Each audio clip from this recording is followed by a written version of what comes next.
Oncológica Ocular del Hospital Italiano de Buenos Aires, coordinadora y directora del Fellow Oncológico Ocular desde el 2013 hasta la actualidad, también encargada de la Unidad Oncológica Ocular del 2007 al 2019 y de Ecografía Ocular del 2009 al 2019. Doctora Carolina, muchas gracias por su participación y la dejo a cargo de la ponencia. Bueno, muchísimas gracias a todos, gracias a ustedes por la invitación y es un placer acompañarlos en este curso de Oncología Ocular. Bueno, vamos a comenzar. Hoy vamos a hablar de nevus y melanoma uveal, ¿sí? Los objetivos de esta presentación van a ser, primero, bueno, describir un poco la clínica y el diagnóstico del melanoma uveal, ya sea a nivel anterior y posterior, enumerar algunos diagnósticos diferenciales, identificar factores pronósticos, ya sea clínicos, patológicos y citogenéticos, ver cómo se realiza un screening de enfermedad metastásica y comprender algunos criterios, básicamente del tratamiento y del seguimiento de estos pacientes. Vamos a comenzar con la parte anterior, con los nevus de iris. Estas lesiones son bastante frecuentes, generalmente se diagnostican en forma temprana porque el mismo paciente se los ve o incluso en un hallazgo, digamos, en un análisis, en un examen oftalmológico de rutina. Generalmente hay que diferenciarlos de las pecas generalmente son más superficiales y no afectan, digamos, no van en profundidad a nivel del estroma. En cambio, los nevus en general tienden a estar en el sector inferior, están, digamos, más profundos, una pigmentación más profunda, pero en general tienden a ser circunscriptos y pueden estar ya sea a nivel del estroma del iris en profundidad o más bien en el ángulo. Lo más importante de estas lesiones es, bueno, obviamente una evaluación clínica, la fotografía, en oncología la fotografía o la documentación, o sea, en todas las especialidades, pero sobre todo acá en esta es fundamental, porque uno muchas veces compara, digamos, si hay un cambio, si hay una progresión de la lesión, y por otra parte, también es bueno, muchas veces uno compara con fotos antiguas del paciente para ver si hay un seguimiento, si hay una lesión que no existía y ahora aparece, o sea, es fundamental tener una documentación. Obviamente la gonioscopía, en el caso de que, como en este caso acá, que vemos una lesión pigmentada, un nevus que puede estar a nivel del ángulo, incluso con alguna dispersión del pigmento. Y, por otra parte, el uso de imágenes, no en todos casos, pero en algunos casos donde queremos ver profundidad de lesión, documentar, medir, es importante.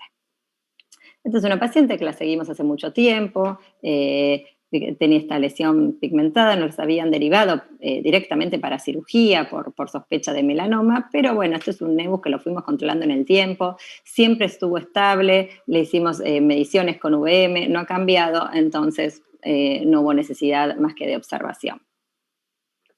Entonces, como les dije, diagnósticos diferenciales, podemos ser de las pecas de iris, que son más superficiales, la melanocitosis, que fíjense, esto lo habrán visto también, es una pigmentación localizada, muchas veces va del borde de la pupila hacia el extremo, y a veces se acompaña no solo a nivel del iris, sino también puede estar a nivel de mayor pigmentación en coroides o la piel, que es lo que se llama nevus de Ota, que bueno, eso tiene más riesgo de progresión, digamos, más riesgo de aparecer melanoma de coroides, como después vamos a evaluar.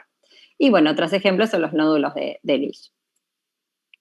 El melanocitoma, que también puede ser que hayan, digamos, es bastante frecuente, por lo menos se ve y que lo hayan visto, fíjense, es un poquito distinto a lo que, si ven es el nevus magnocelular, es un poquito diferente. Primeramente es más pigmentado.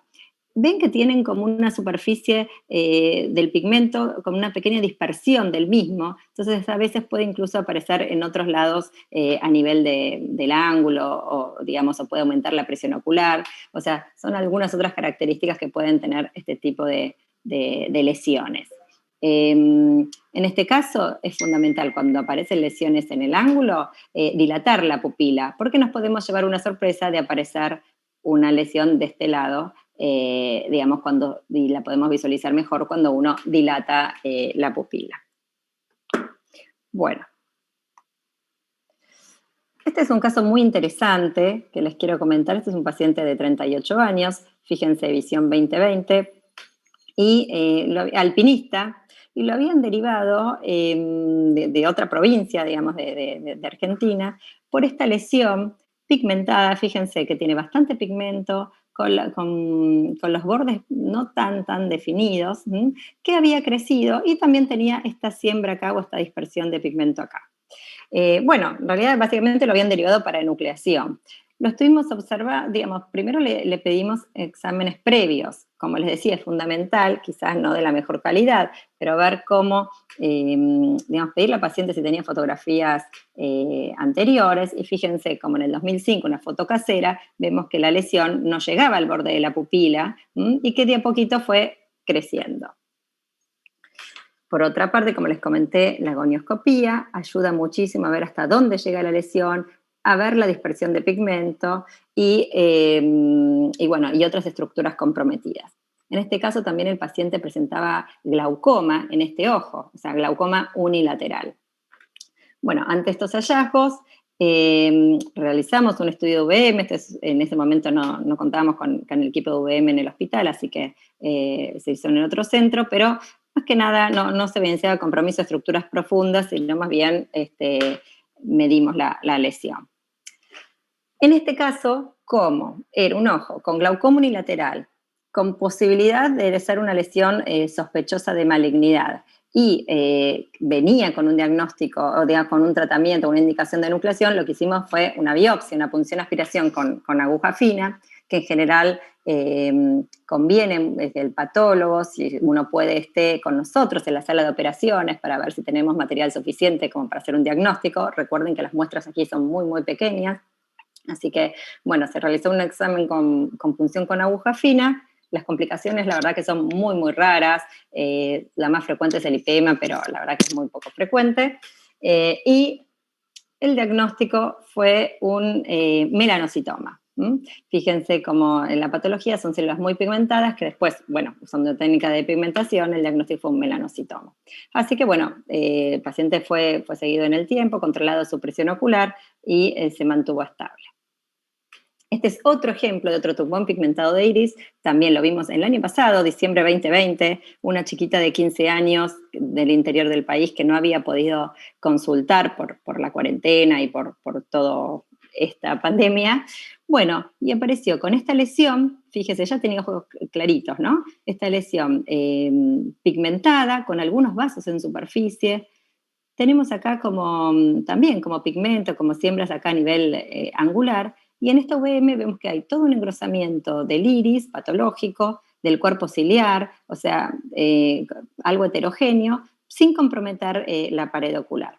Bueno, en este caso, presión ocular alta, casi sin visión, decidimos enuclearla y el diagnóstico fue un melanoma de iris y cuerpo ciliar, sobre todo a nivel, más que nada un melanoma en anillo. O sea, fíjense, ya estaba bastante avanzado y como estas estructuras eran melanoma y fue comprometiendo casi toda la circunferencia. Entonces, el melanoma de iris, predomina en el iris inferior. Si bien uno lo diagnostica más tempranamente, muchas veces que un melanoma de coroides, que es más visible, puede provocar IPEMA, glaucoma, a veces compromiso del ángulo, alteración de la pupila, muchas veces catarata sectorial, pero en general no tiende son más benignos que los melanomas uveales, es decir, no tienden a tener tanta metástasis como, por lo menos está descrito eso, a diferencia del melanoma uveal. En mi experiencia puntualmente no he visto pacientes con metástasis por melanoma de iris. Y acá hay unos factores, siempre el grupo de Shields hace unas reglas mnemotécnicas que ayudan muchas veces a la observación. Y cuando tenemos una lesión de iris con un sangrado difuso, con ectropio uveal, algunos obviamente crecimiento, algunos márgenes así como no definidos, son factores de riesgo de progresión que hay que tenerlos en cuenta y sobre todo la documentación. Y porque cuando aparecen estas características pueden crecer y podemos estar presentes ante un melanoma. Bueno, hasta aquí fue un pantallazo de algunas lesiones pigmentadas que podemos observar a nivel anterior, a nivel del iris.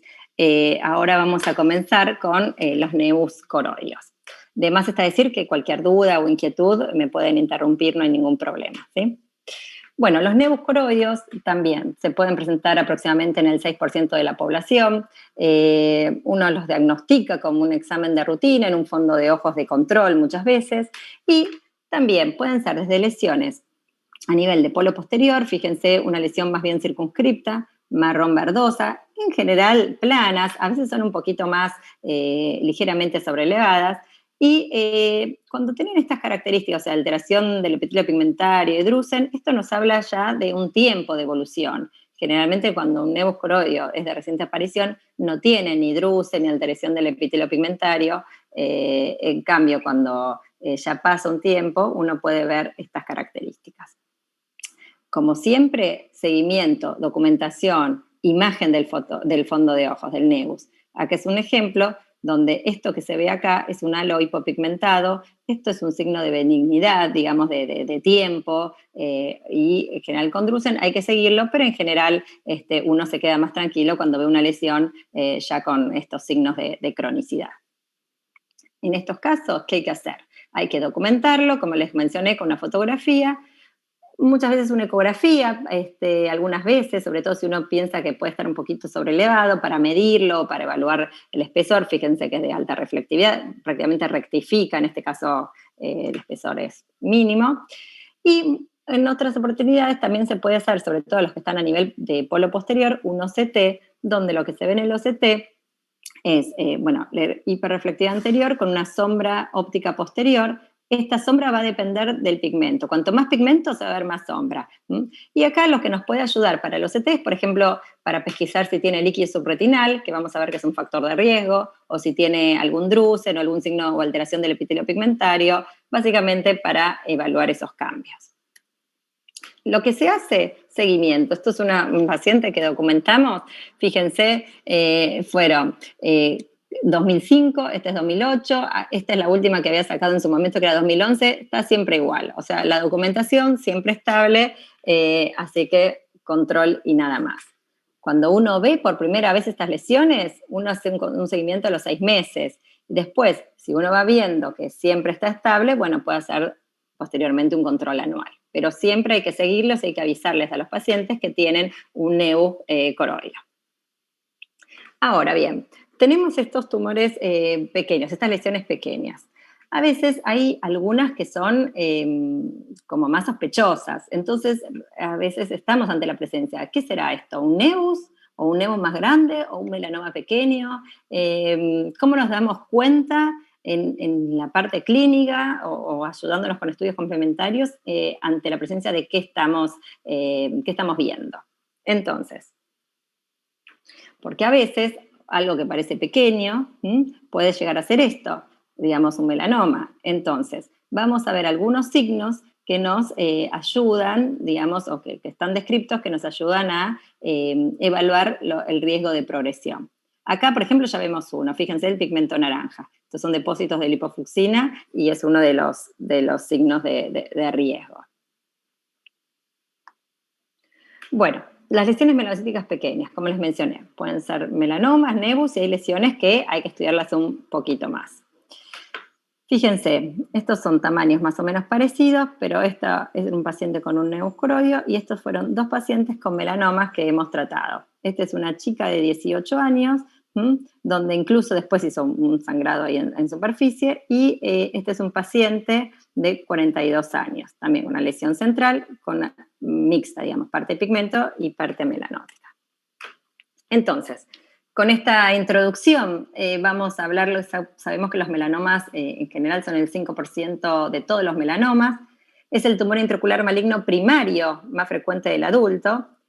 ¿Y qué pasa? El diagnóstico precoz está asociado con mejor pronóstico, ya sea local y sistémico. O sea, no es lo mismo tratar un tumor pequeño que tratar un tumor ya de más de 6, 7 milímetros de espesor.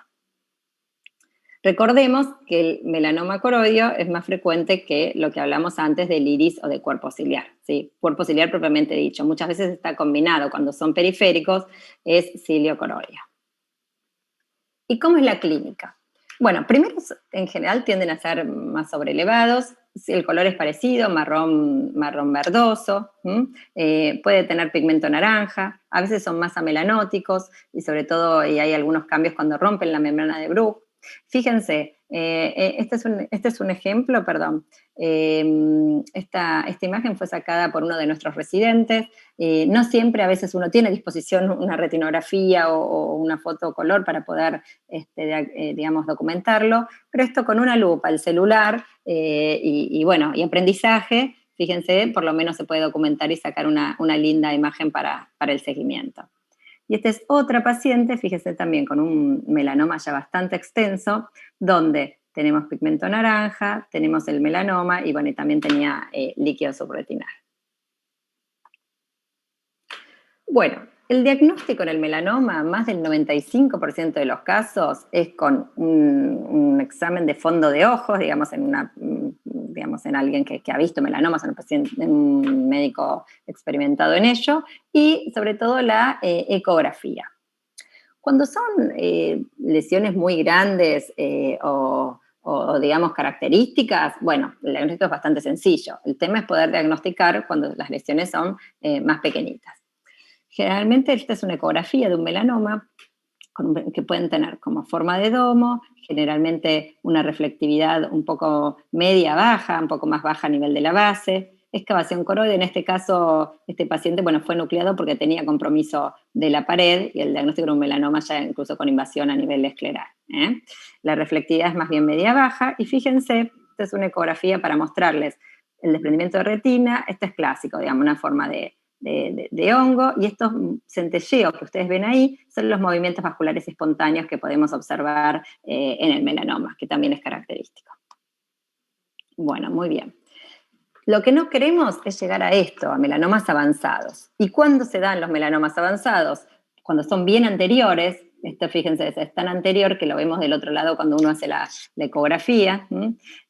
Pacientes que vienen de afuera operados de catarata, sin catarata blanca, sin haberles hecho ninguna ecografía, y cuando terminan de realizarlo, ven esta lesión y bueno, lo envían para acá, para oncología ocular. Entonces esto no puede pasar. O sea, si uno va para una catarata, tiene que saber cómo está atrás y que no haya ninguna lesión. Entonces son todos casos que hemos recibido bastante avanzados, incluso acá ya empieza a haber necrosis, o sea, y esto es lo que no queremos. O sea, nosotros queremos detectar los melanomas en forma precoz para tener mejor pronóstico.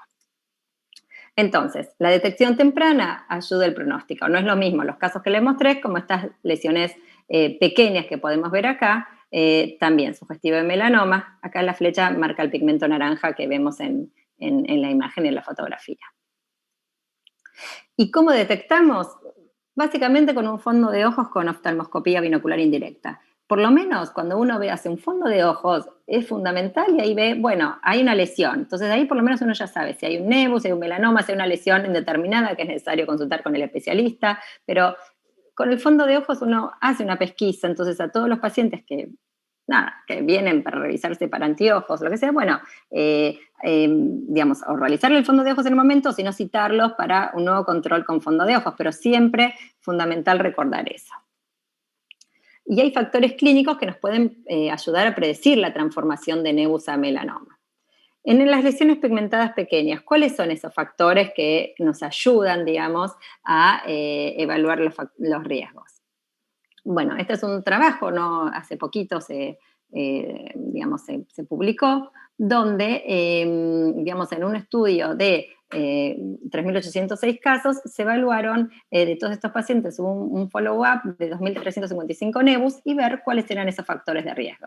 Y acá se los muestro con esta reglita mnemotécnica también en el trabajo. Fíjense, el tamaño, que tiene que ser más de 2 milímetros, eso lo vemos por la ecografía. El fluido subretinal, bueno, o se ve clínicamente o se ve por el OCT.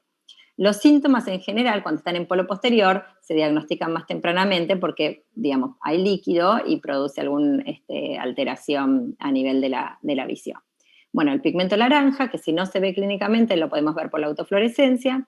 Bueno, la baja reflectividad por la ecografía y un diámetro mayor a 5 milímetros, eso lo vemos por una fotografía color o incluso, bueno, en el fondo de ojos. Entonces, ¿qué estudiaron? ¿Qué vieron? Cuando había más de 5 factores, más de la mitad tenía riesgo de progresión, o sea, y realmente estamos más en la presencia de un melanoma que de un nevus. Entonces estos signos, ya sea clínicos y con imágenes multimodales, ayudan o por lo menos orientan al diagnóstico de un melanoma pequeño. Lo que les comentaba, más del 50% pueden tener riesgo a desarrollar melanoma. Entonces, les voy a mostrar algunos casos, pacientes del hospital. Esto es una chica de 27 años, una señorita con esta lesión pigmentada, con un poquito de pigmento naranja aquí. La verdad que la ven y no era muy, muy elevada. Fíjense la ecografía, no sé si se ve con detalle, pero tenía baja reflectividad, que la podemos ver acá, y la verdad que era muy, muy poco espesor. Bueno, esta paciente la tratamos precozmente. Además tenía, fíjense, el líquido subretinal, los Yagi photoreceptors, que son como depósitos de lipofucina en los macrófanos que se ven acá en el borde del desprendimiento del neuroepitelio. O sea, si uno evalúa estos factores de riesgo, tenía el espesor, el fluido subretinal, pigmento naranja, tenía el vacío ecográfico y el diámetro también más de 5 milímetros. Bueno, esta paciente fue candidata a braquiterapia. Este es otro ejemplo de una paciente de 22 años que tenemos una lesión pigmentada, que la estaban controlando en otro centro, pero les pareció que había crecido. Fíjense, por ecografía, bueno, esto tenía más de 2 milímetros, pero tampoco era tan elevada, baja reflectividad en un modo A, pero si bien por el tamaño, digamos, era factible un tratamiento conservador, no me gustaba esto. Fíjense, estaba casi como rodeando el nervio óptico. Para ello nos basamos en las imágenes multimodales, en el OCT. Fíjense, en este corte que pasa por acá, podemos observar que a nivel nasal había tumor también. Entonces, no se puede tratar en forma conservadora a una paciente con compromiso prácticamente de la circunferencia del nervio óptico. Entonces, esta paciente tenía todos estos factores de riesgo, digamos, el espesor, el fluido, síntomas, tenía el vacío ecográfico y el diámetro mayor a 5 milímetros y fue candidata a enucleación. Entonces, acá para recordar un poquito de la regla mnemotécnica para, digamos, detectar melanomas pequeños, tenemos la clínica, sugestiva, fíjate otro ejemplo de otro melanoma, la ecografía, modo B y modo A, modo B para medirla y modo A para ver la reflectividad. Fíjense, esto es una autofluorescencia donde se ve perfecto el pigmento naranja, y el OCT, el líquido subretinal. Entonces, bueno, más que nada para recordar un poco de que las imágenes multimodales hoy en día nos pueden ayudar también a tener mejores imágenes y poder detectar lesiones a tiempo, por lo menos hacer un seguimiento más estrecho las que son más sospechosas. Bueno, ¿y cuáles son los diagnósticos diferenciales del melanoma uveal y coroideo? Primeramente, fíjense, en este trabajo, un poquito, casi la mitad de los nevus, lo que hablamos recién. Después, otros tipos de tumores, metástasis, ¿cómo se llama? Hemangioma coroideo, y fíjense, en un 10% la corioretinopatía periférica exudativa hemorrágica, que ahora les voy a mostrar una imagen y ahí les voy a explicar un poquito de qué se trata. Entonces, las metástasis generalmente son lesiones más blanquecinas, pueden tener líquido subretinal, desprendimiento exudativo bastante importante, más amarillentas, y por ecografía son diferentes, en general tienden a ser más difusas. Los hemangiomas coroideos que tenemos en este caso son más bien lesiones rojizas, en polo posterior y con alta reflectividad por ecografía. Los osteomas osteoides que se dan en mujeres son más circunscritos y tienen calcio, así que eso por ecografía se ve perfecto. Y, bueno, maculopatías pseudotumorales o esta corioretinopatía exudativa hemorrágica periférica. Este es un caso que me lo habían derivado por un melanoma, pero fíjense, ¿qué es esto? Es como si fuera una maculopatía, o sea, una neovascularización coroidea en gente más añosa, pero a nivel periférico, donde hay un sangrado, puede haber exudados, y en general, por el sangrado y por la hemorragia, más en profundidad, pueden simular una lesión pigmentada. Pero bueno, el seguimiento y la ecografía ayuda también a pesquisar el diagnóstico. Bueno, muy bien. Entonces, ¿voy bien de tiempo? Sí, cualquier cosa me avisan. ¿Estamos bien? Doctora, Sí. Bárbaro.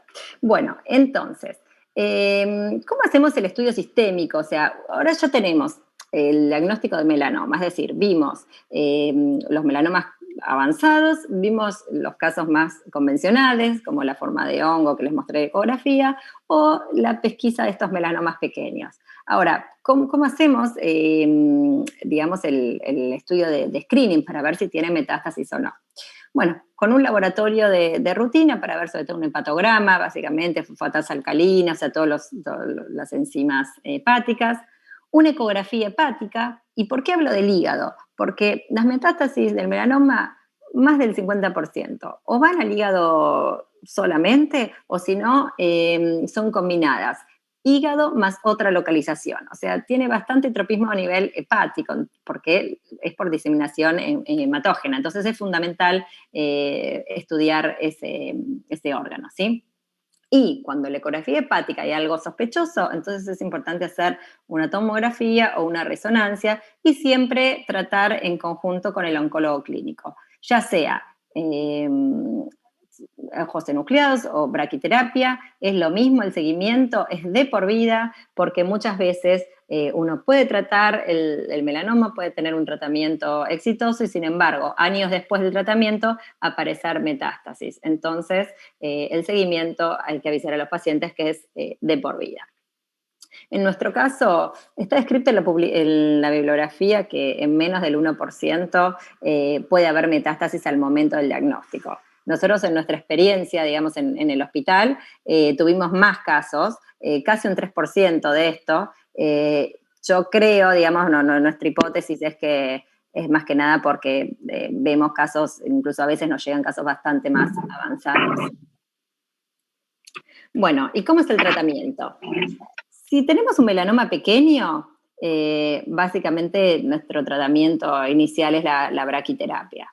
Los melanomas medianos podemos hacer braquiterapia con placa de iodo o en algunos casos enucleación, ya sea por preferencia del paciente o porque están cercanos al nervio óptico o digamos, o por ecografía uno vemos invasión extraescleral o algo que llama la atención, bueno, ahí obviamente hacemos la enucleación.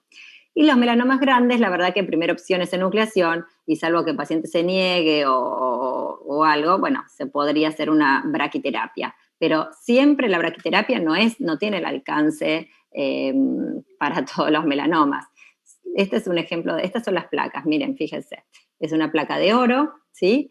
Donde tienen estas orejitas, que por acá nosotros pasamos la sutura. Acá estamos operando, ¿sí? Acá está la placa colocada. Fíjense, primero transiluminamos el tumor. ¿Por qué? Porque así lo podemos marcar y además podemos marcar los 2 milímetros hacia afuera, que es el margen de seguridad. Y además de hacer la transiluminación y marcarlo, hacemos ecografía intraoperatoria, así se ve la placa y se puede ver el margen de seguridad a los lados de la lesión. Así estamos seguros de que la placa obviamente está perfectamente colocada.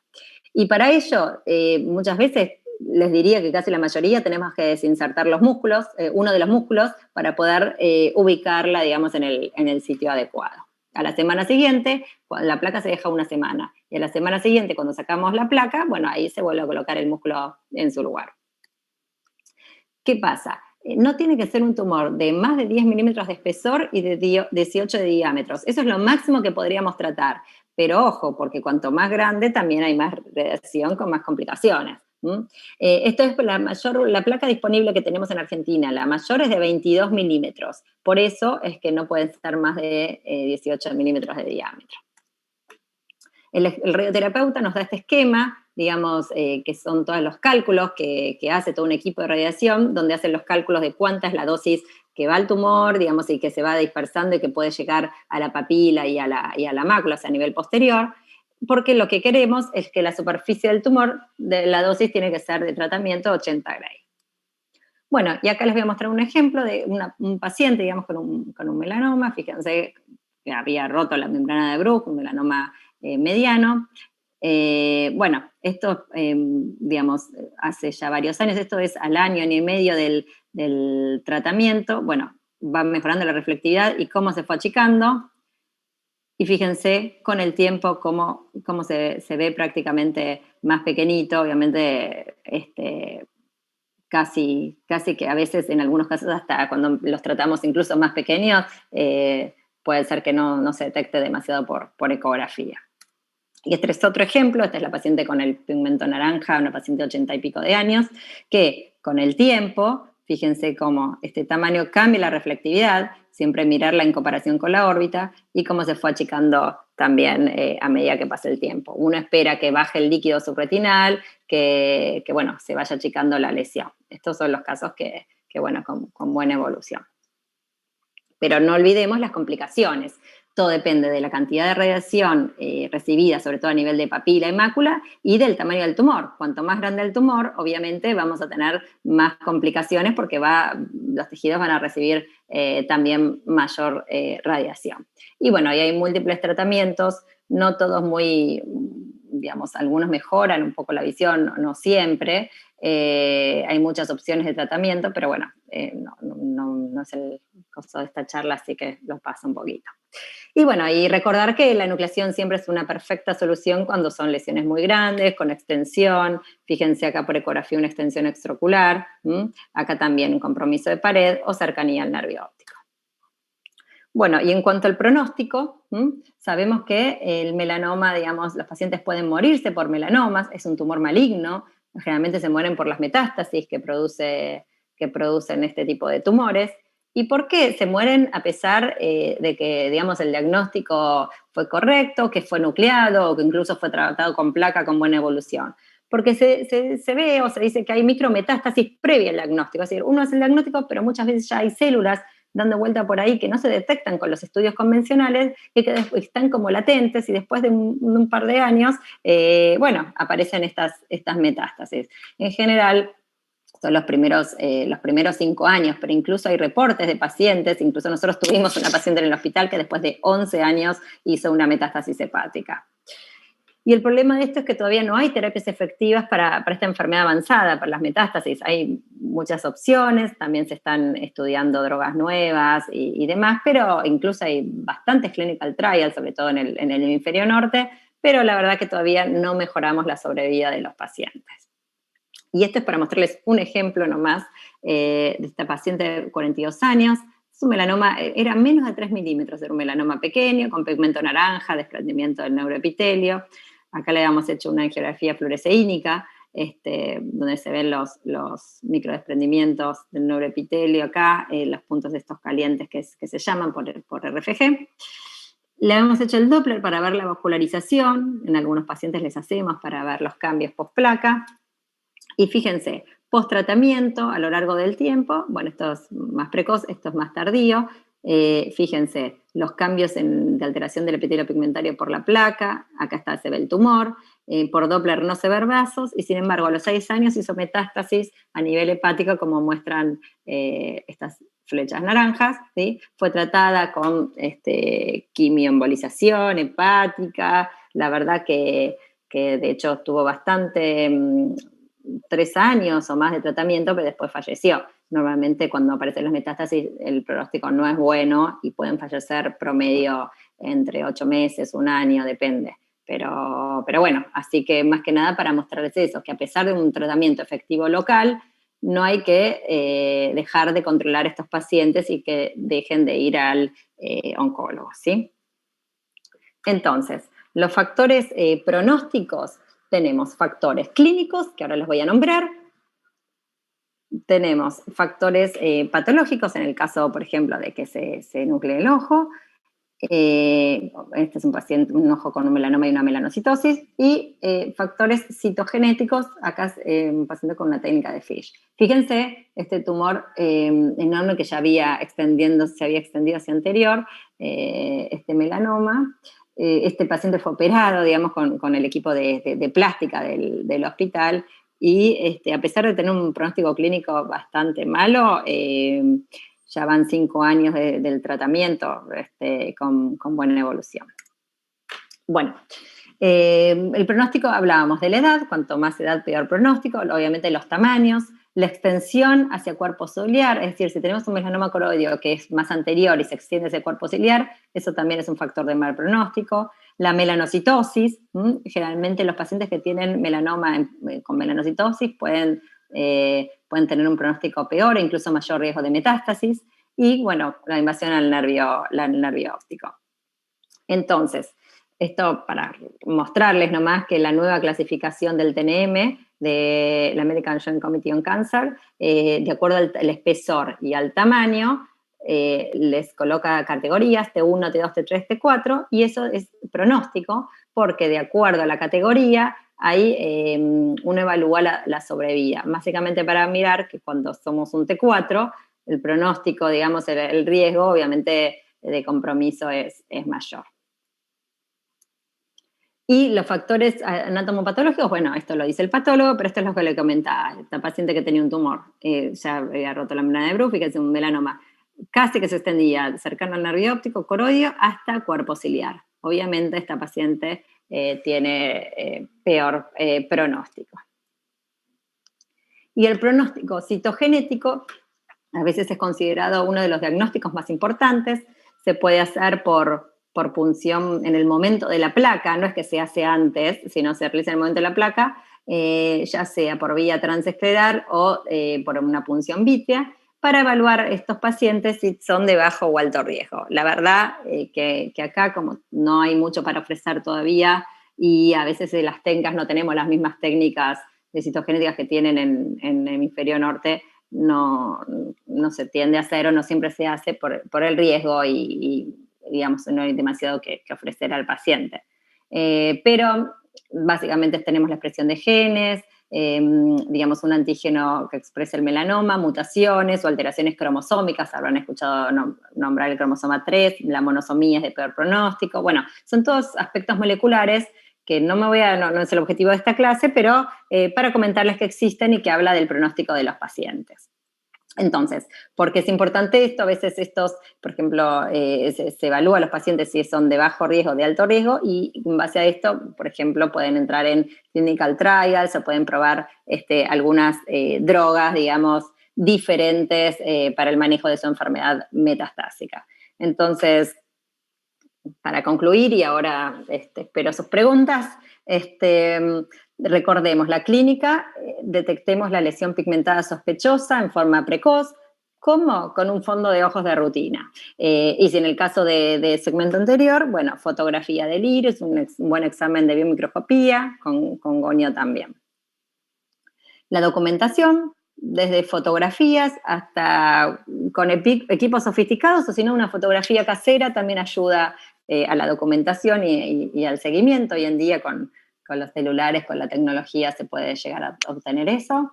Un examen completo, incluso preguntar antecedentes, historia previa, demás que ayuda, digamos, a tener toda una historia clínica detallada.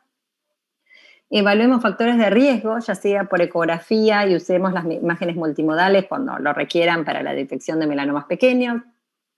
La ecografía es fundamental en oncología ocular, digamos, es operador dependiente, obviamente, pero es fundamental como para hacer un correcto diagnóstico, seguimiento, y también para el tratamiento, porque con la ecografía medimos los tamaños, y en base a eso uno evalúa qué tipo de tratamiento puede ofrecerle al paciente. Bueno, recordar el estudio sistémico, no tratar un paciente sin antes ver si, digamos, un estudio sistémico para descartar metástasis, y el seguimiento oncológico, como les mencioné, de por vida, ya sea, digamos, con el oncólogo clínico, y para que el paciente también lo sepa, porque las metástasis pueden aparecer, no tanto al principio, sino pueden aparecer en forma un poco más tardía, como algún caso que les mostré. Bueno, muchas gracias. Muchas gracias, doctora Carolina. En realidad fue una exposición muy didáctica, excelente. Bueno, muchas gracias. No sé si el doctor Solón tenga algún comentario, el doctor Barriga. Muchas gracias, Carolina, por la charla, excelente charla, como ya nos tienes acostumbrados, estamos muy agradecidos. Doctor Barriga, ¿algún comentario? Pues agradecerle a Carolina la presencia también. Yo tengo, bueno, siempre nos causa preocupación cualquier lesión pigmentada en el ojo, ¿no? Y algo que le escuché a Carolina en el principio de su presentación es el seguimiento de aquellas lesiones sospechosas, y habló de un neus, me parece que era un neus en el iris. La pregunta es, ¿cada cuánto tiempo lo sigue, Carolina? Digamos, si usted sospecha que es benigno, pero quiere mejor seguirlo, ¿cómo es su esquema de seguimiento para este tipo de lesiones? Bueno, en el caso del iris, todo depende también, siempre es importante hablar con el paciente, a ver si esto él ya lo tenía, es decir, si ya se lo había notado, o si es algo que apareció o que digamos, lo notó recientemente, porque ahí cambia la cosa. Si es un paciente que nos dice, tengo un neus del iris, yo ya sé que lo tengo hace varios años, digamos, de cuando era chiquito, bueno, si es la primera vez que me viene a ver a mí, yo lo controlo en 6 meses, sobre todo si es plano, digamos, si no tengo ningún factor que me llama la atención. Pero siempre les digo que hay que controlar, aunque me parezca totalmente benigno, en 6 meses lo cito. ¿Por qué? Porque es la primera vez mía, digamos, quizás el paciente ya lo tenía, pero es mi primera vez con respecto al paciente, y a veces no siempre se cumplen los controles estrictamente, entonces uno dice 6 meses y viene a los 8, entonces es importante el seguimiento, digamos, precoz. Ahora, si yo veo algún signo que me llama la atención, o está ligeramente sobrelevado, o tiene alguna distorsión de la pupila, o sea, algo que me llama la atención y que quiere evaluar seguimiento, no, lo veo antes, lo veo a los 3 meses y generalmente con estudios por imágenes. Yo acá, por cuestión de tiempo, no mencioné mucho, pero para lo que es neus de iris, generalmente uno solicita o un VM, donde se puede ver tanto la parte anterior como la parte posterior, y en algunos casos se puede complementar con un OCT de segmento anterior, sobre todo para ver los límites anteriores de este tipo de lesiones. Pero el OCT no nos va a dejar ver atrás el límite posterior, o sea, para eso es mejor la VM, pero siempre, o sea, foto y algún estudio por imágenes si uno evalúa alguna zona más sospechosa o algún que necesito medirlo o algo en especial. Eso con respecto a lo que es segmento anterior. Y en cuanto a el fondo de ojos posterior también. Primera vez, 6 meses. Y si uno ve alguno de estos factores de riesgo, por ejemplo, o que no tenga drusen, por ejemplo, que es una lesión así sin drusen, sin signos de cronicidad, bueno, lo miro con más detalle. O si tiene líquido, si tiene algo de pigmento naranja, por más que sea eso lo único que tenga, bueno, obviamente la ecografía a todos y un seguimiento entre 3 y 4 meses. De acuerdo, y volviendo a los del segmento anterior, cuando usted ve una lesión que no parece todavía maligna, la decide seguir, ¿qué signos espera encontrar para pensar que se malignizó? ¿Solamente el tamaño o qué otras características busca en la lesión para decir esto ya cambió y aquí hay que actuar? Bueno, primeramente es fundamental en la primera hacer una medición, ¿no? O sea, por eso la primera vez que nos vienen a ver, nosotros medimos, ya sea con fotografía o con imágenes. ¿Por qué? Porque generalmente cuando es una lesión maligna o con signos de sospecha, uno evalúa el crecimiento. Entonces, eso por un lado. Y segundo, hay lesiones que por su característica pueden o aumentar la presión en forma unilateral, o vemos que hay dispersión, como el caso del melanoma de la pequeña de 15 años, que se veía ya dispersión de pigmento, esos vasos en superficie, aumento de presión. Bueno, ahí no espero, o sea, cuando es 100% claro que es un tumor maligno, bueno, ahí hay que actuar. Y si uno tiene alguna sospecha y con la clínica, los estudios complementarios no me ayudan demasiado, entonces recurrimos a las punciones. No es lo más habitual, pero en ese caso podemos recurrir a las punciones. Y un dato no menor a tener en cuenta, que, digamos, cuando uno sospecha, bueno, malignidad puede recurrir a las punciones, pero es bueno tener un patólogo que, digamos, trabajar en conjunto con un patólogo que se puede estar en quirófano mejor, porque son muestras, a veces sacamos muy pocas células, Entonces, es difícil a veces hacer un diagnóstico con tan poca cantidad y entonces es bueno trabajar en equipo, verle en el momento que nos diga, sí, tenés células, quédate tranquila. Eso lo hemos hecho varias veces con casos del estilo. Ahora justo no lo mostré, pero hace un año y medio tuve un paciente con un adenocarcinoma de cuerpo ciliar. Rarísimo, la verdad es que muy poco frecuente.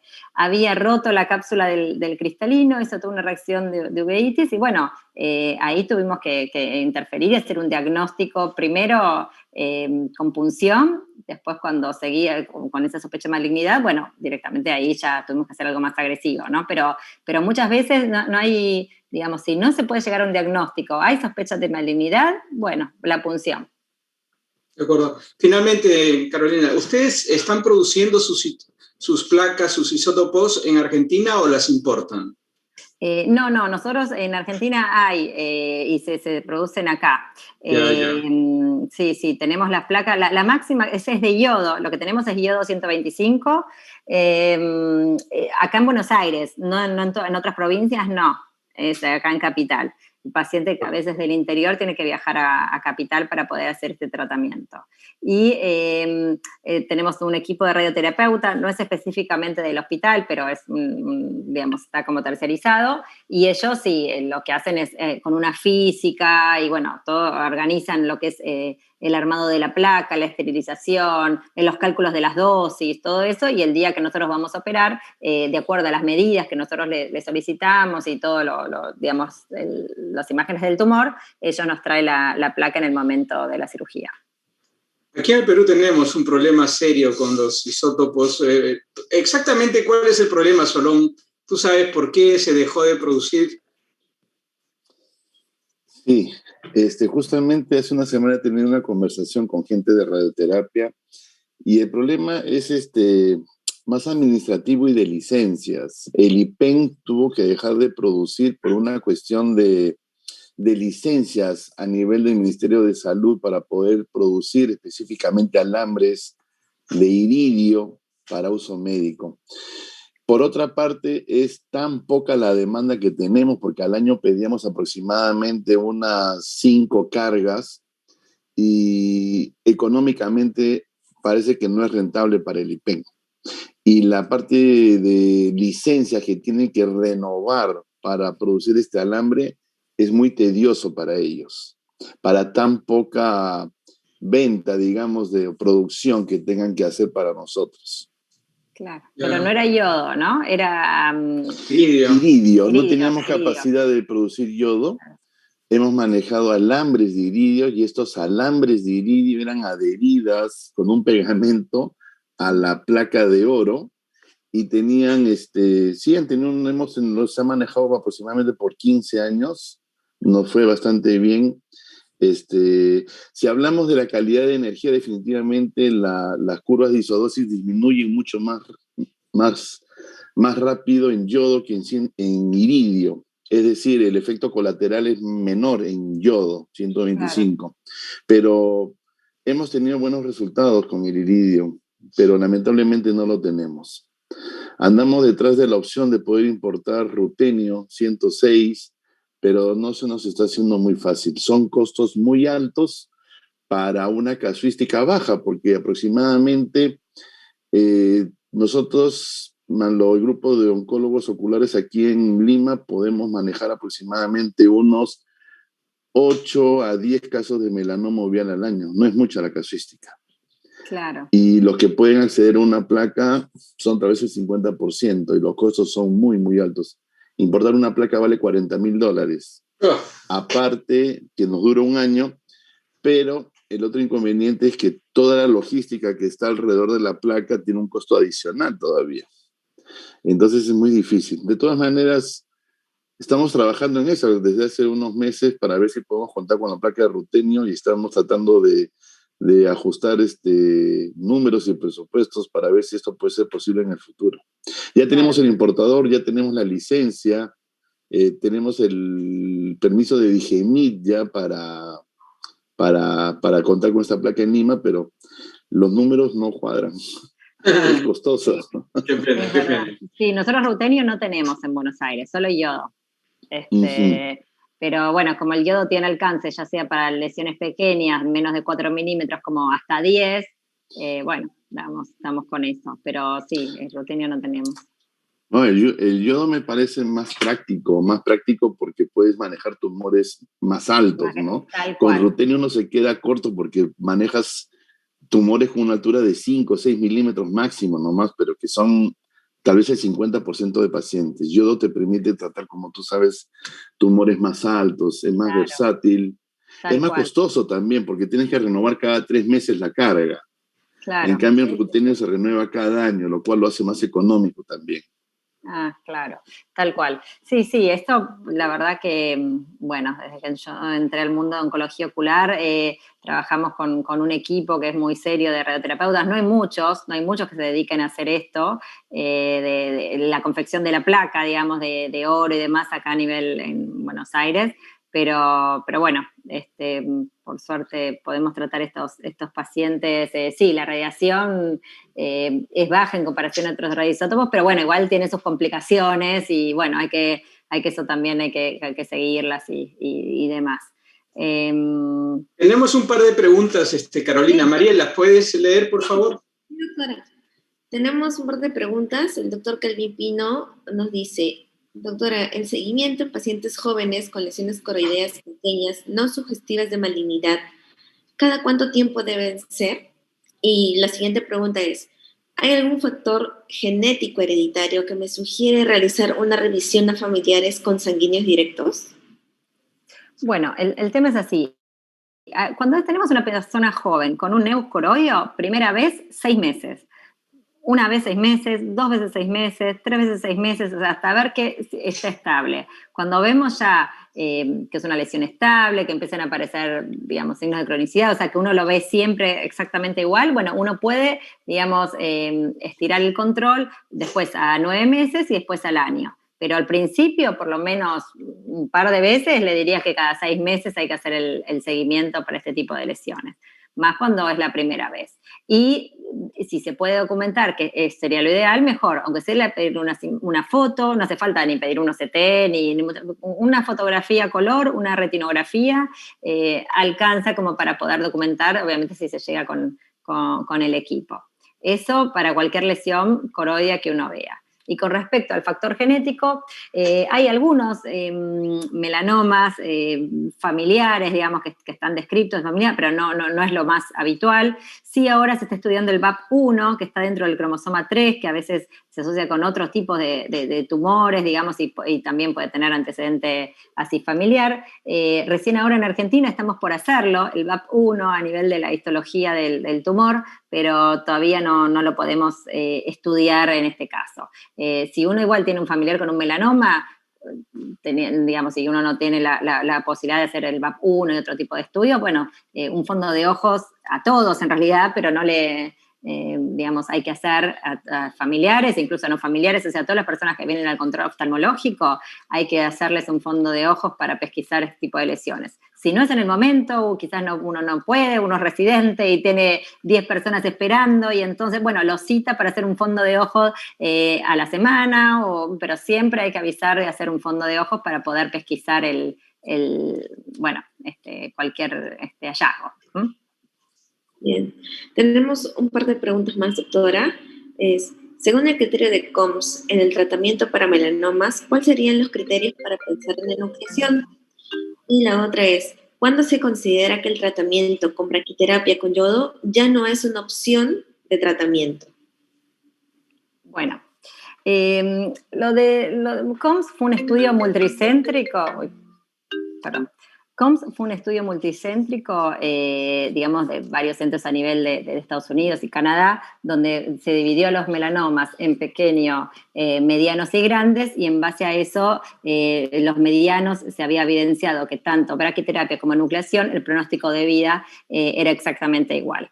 Hoy en día, digamos, si uno tiene la posibilidad, como les expliqué, fundamental es el tamaño. tumores menores de 10 milímetros de espesor y menores de 18 milímetros de diámetro son factibles de hacer tratamiento conservador con placa de braquiterapia. Siempre y cuando, ¿qué pasa? No esté ni afectando, digamos, como la señorita que mostré a nivel del nervio óptico, siempre y cuando no esté, digamos, haya una extensión extraescleral, digamos, que nos altere, y que va más allá, o en ojos ciegos, digamos, sangrados masivos y que es un pronóstico visual muy malo y encima con posibilidad de extensión, digamos, con riesgo de que esté extendido más allá por estudios por imágenes, ¿sí? Hay que poner un poco en la balanza siempre cada caso diferente, y a veces también el paciente, la cirugía de braquiterapia lamentablemente es costosa, entonces hay pacientes que a veces no lo pueden abonar o la obra social no le cubre, y si va a estar 6 meses esperando que le cubra o que no le cubra, bueno, a veces hay que hacer un tratamiento radical antes, ¿no? Lamentablemente uno lidia con este tipo de problemas en estos lugares también.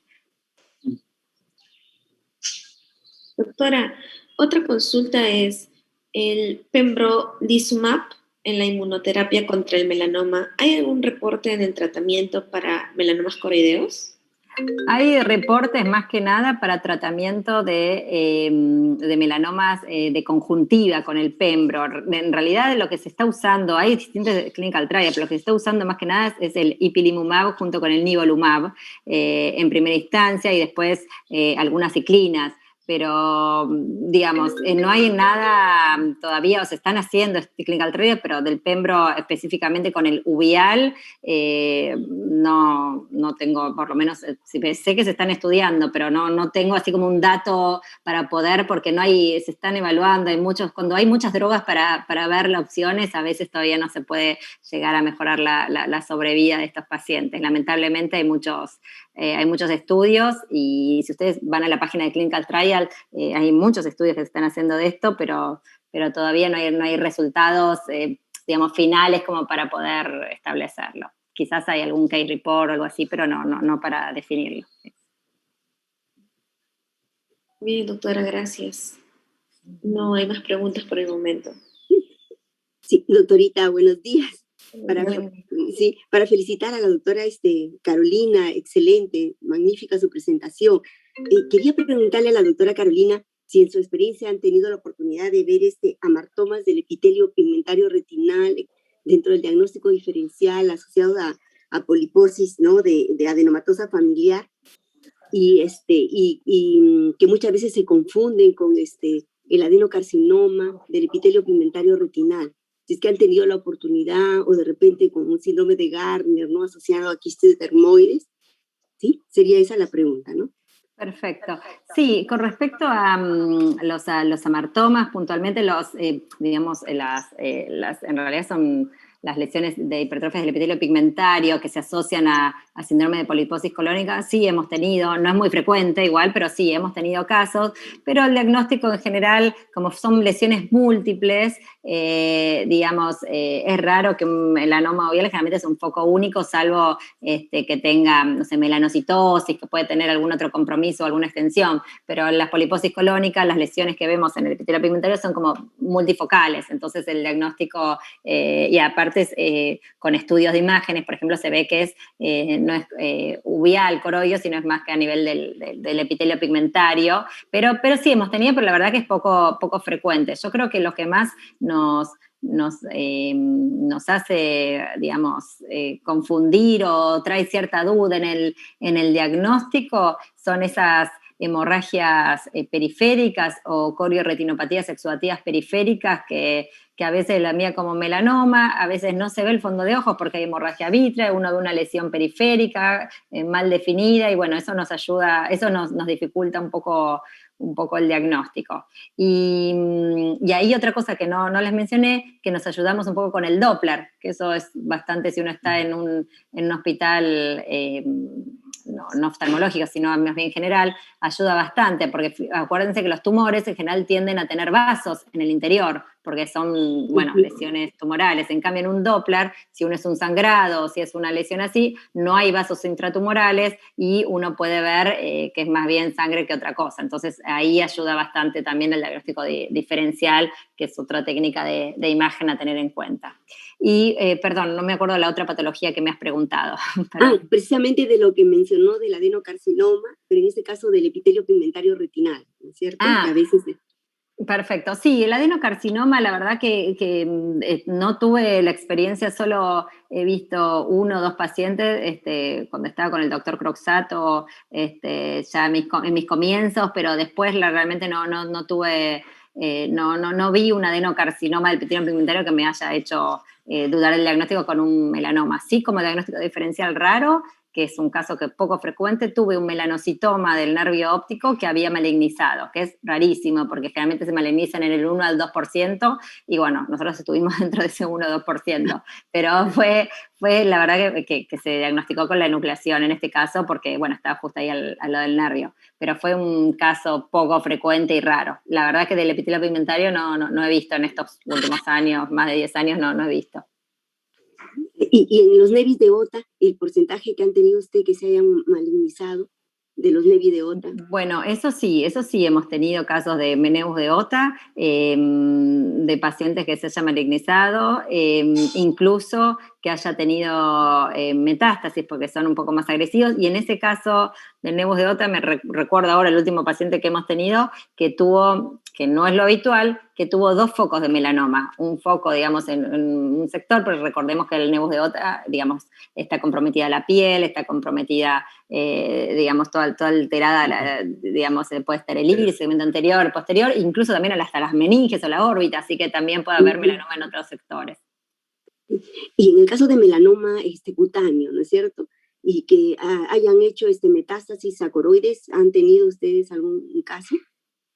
Tuvimos un caso que quedó sin resolver porque fue uno de los pacientes que tuvo un melanoma cutáneo con márgenes positivos a tratar, apareció la lesión en el ojo y estábamos por realizar una extensión muy extensa, estábamos por realizar enucleación, pero lamentablemente el paciente falleció antes, entonces uno cuando tiene una lesión así, tan extensa, realmente tenía un melanoma en el ojo, entonces no se sabía si era un melanoma primario del ojo o era secundario la metástasis cutánea, y la verdad que no lo pudimos definir porque el paciente falleció antes incluso de tratarlo.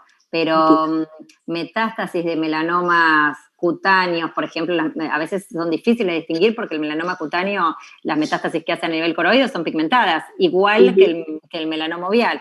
Lo que sí es importante, el cutáneo tiene otra citogenética, porque el cutáneo va a tener la misma impresión del BRAF y todos esos marcadores diferentes al melanoma uvial, que generalmente tiene alterado el GNAQ, GNA11, bueno, otro tipo de marcadores diferentes. Pero bueno, no es lo habitual, las metástasis, o sea, por lo menos en nuestro caso no hemos visto tanto metástasis de melanomas que sean metástasis de melanoma cutáneo.